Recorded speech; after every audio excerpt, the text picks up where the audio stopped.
You are given the utility function u is equal to ln of x1, x2, all to the power of 4. The price of x1 and x2 are 4 euros and 2 euros respectively, and we have a budget of 60 euros. So I'm going to recap what we did in A, and then we're going to move on to B.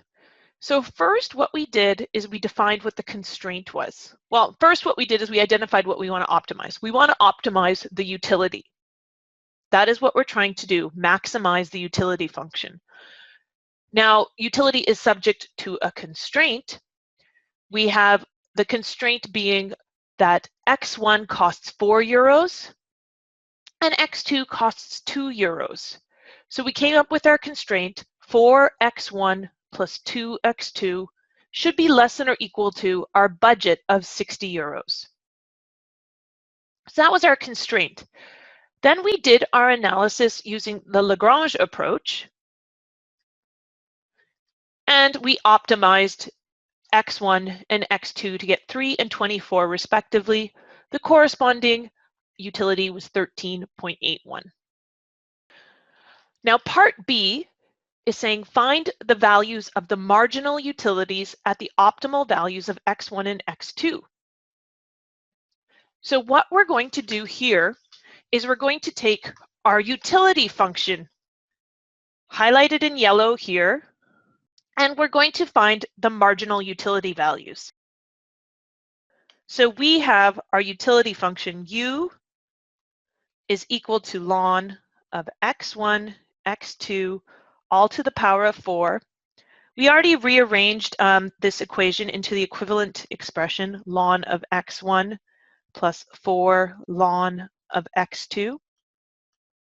Now we're going to find the marginal utilities. So marginal utility is the rate of change of the utility with respect to its independent variables, in this case x1 and x2.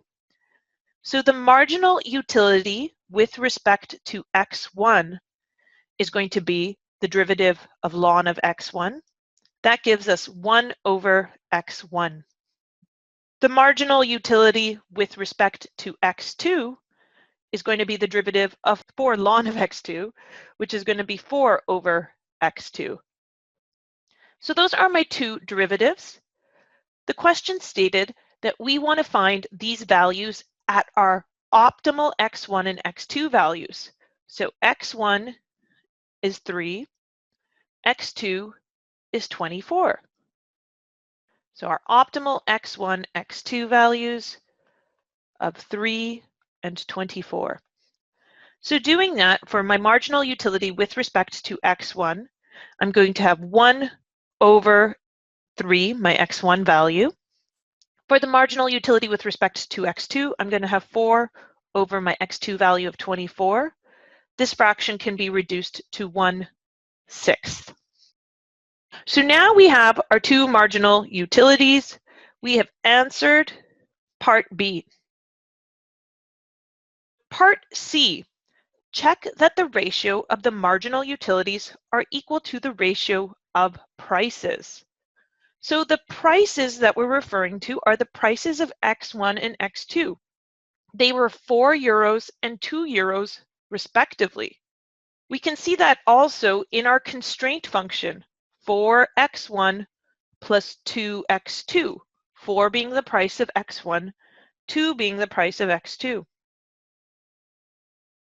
So the price of x1 is 4, and the price of x2 is equal to 2.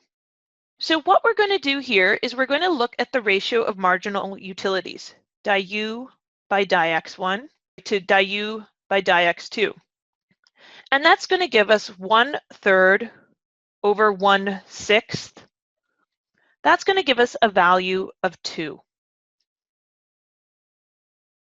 Now, if I do my price ratios for x1 and x2, px1 in the numerator, px2, because I had the marginal rate with respect to x1 in the numerator, I'm going to have the price of x1 in the numerator here.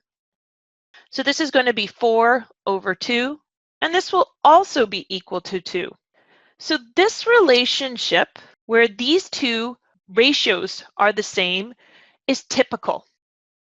Whenever we have a weighting, P1 X1 plus P2 X2 is equal to our budget, whenever we have a constraint like this, the ratio of P1 to P2 is going to be equal to the ratio of the marginal functions, whatever function we're looking at with respect to X1, to whatever function we're looking at the marginal rate with respect to X2.